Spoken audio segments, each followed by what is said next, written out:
Hi, everyone. I'm Cassie Premo Steele, and this is Green Ink Live.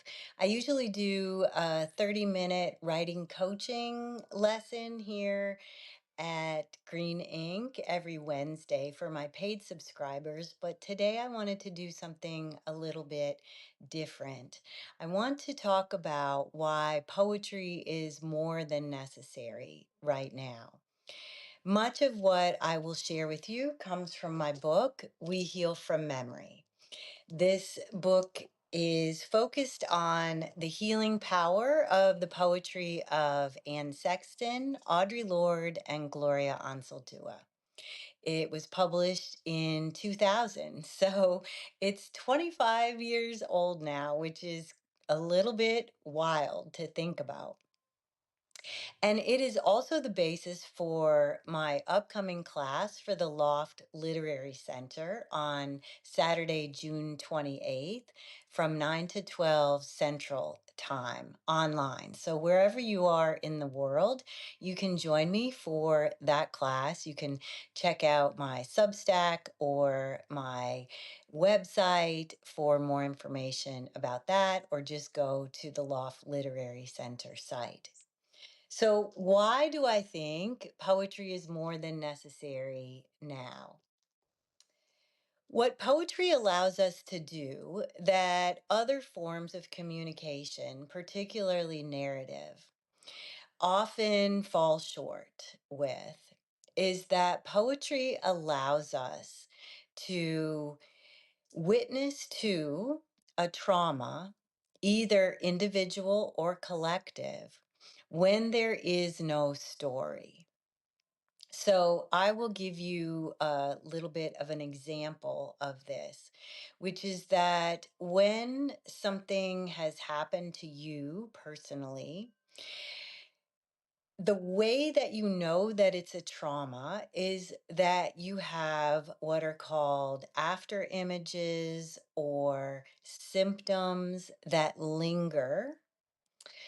And these can be physical, they can be emotional, they can be flashbacks, they can be nightmares, they can be sensory input.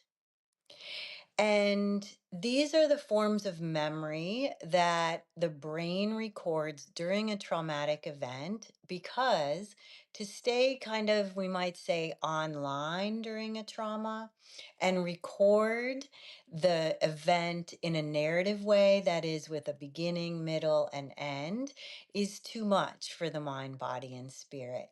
So the brain records trauma differently. What this means, for example, is if you have been through a traumatic event and someone asks you what happened, you might not have the words to say what happened. It's certainly not in the form of a story at first. You may be somatizing, that is, feeling physically the after effects of what happened without having words for it. But what the poetry of Sexton, Lord, and Anzaldúa taught me when I was 25 years younger is that poetry allows us to witness when there is no story, when all we have are these after images and after effects and feelings. You may know that the essential aspect to witnessing to a trauma is to feel the feelings. And you may have thought about how, when you're going through a difficult period in your life, you have turned to poetry either as a reader or a writer. The connection between these two things is that poetry uses the ingredients of trauma, those sensory impressions, the way the light comes in, colors, smells, tastes, textures, feelings, emotions, internal feelings, and then all of those physical symptoms, such as maybe a racing heart rate, or feeling numb, or feeling anxious, or feeling depressed. All of that is the ingredient for a poem. And so, in a poem, you can write about a trauma that is either individual or more collective. I'll go through very quickly the poets that I will be teaching about in the poetry healing class for the Loft. And I'll give you some examples of why this is so effective and why, whether you are a poet or a writer or a psychologist, a social worker, an activist, a survivor, anyone, particularly those who are teachers and who mentor others, would find this class very helpful because it will be healing both at the personal level and also allow us to connect collectively with what's happening in our world.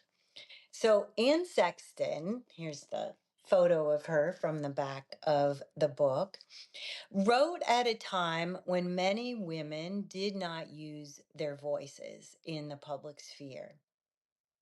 She was a survivor of child sexual abuse as well as domestic violence, which I write about in We Heal from Memory from the research that I did on her personal papers at University of Texas at Austin. So there is this collective context to her work, but for the most part, we use her writing as an example of witnessing to individual trauma. Audre Lorde, who I know many of you know and love, here's her photo, provides the bridge between the individual and collective. She was also a sexual assault survivor and a survivor of cancer for 14 years. But she also brings in her collective identity as a member of the African diaspora, as a child of immigrants from Grenada and Carriacou. And this context allows us to see that, particularly here in the United States, many of us are living with the legacies of a collective traumatic history that has, to this day, still been unwitnessed. The next writer we'll talk about is Gloria Anzaldúa. Her masterpiece, Borderlands La Frontera, I think is still something that is teaching us today, especially as we think about the connections between the United States and other countries in Central and South America, and the kind of difficult relationship that is taking place right now. What Anzaldua's poetry teaches us is that even larger collective forms of trauma, such as genocide and migration and the movement of borders over people during or after a war, allows us to encompass more in this inclusion of what makes a trauma a trauma. What I mean by that is that all of us in the United States, I would venture to say, are living with the legacies of our history in a way that is not acknowledged, and certainly not easily acknowledged in school or institutional settings right now. And so poetry is more necessary now than ever for these reasons.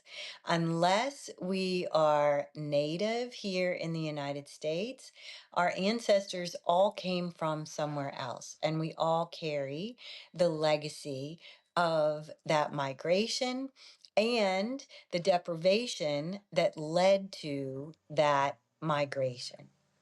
Which brings me to Ocean Wong. His poetry book, Time is a Mother, is just so beautiful. He is an immigrant from Vietnam. He writes a lot about that legacy of a migrant and also as a queer person. All of these forms of identity that do not fit into the dominant discourse, give us a clue to why we, as members of these identities, find ourselves generation after generation dealing with trauma again and again. Because until a trauma is witnessed, it will continue to repeat in the coming generations. We'll also look at Yusef Komanyaka's work. He is a beautiful poet who combines a legacy of being an African American from the state of Louisiana with a Vietnam veteran experience. So, reading these two poets in unison, in partnership, is very illuminating for overcoming those binaries of us versus them, on this side, on that side. What we realize when we start to open our eyes to the connection between poetry and trauma is that there are no sides. There is the inside and there is the outside. But we all, as humans, in this particular time in history, are dealing with the legacies of both individual and collective trauma. And then the final poet that we'll look at is Ellen Bass, who is a wonderful queer poet in California, very empowering for many women over the course of her lifetime. She was also the co author of the book, The Courage to Heal, which was a seminal work on child sexual abuse about 30 years ago. And so you may remember her work from that. But taking a look again at the multiplicity of all of these identities with the lens of trauma and how poetry can help us witness to and heal from and provide visions for the future, I think is really important right now. I want to finish by sharing with you just a few lines from the very last page of Ocean Wong's book. Then it came to me, my life. I remembered my life, the way an axe handle, mid swing, remembers the tree, and I was free. Thank you for listening to Green Ink Live. I hope that you will join me as a free or paid subscriber. Paid subscribers get free writing coaching lessons weekly here on Substack.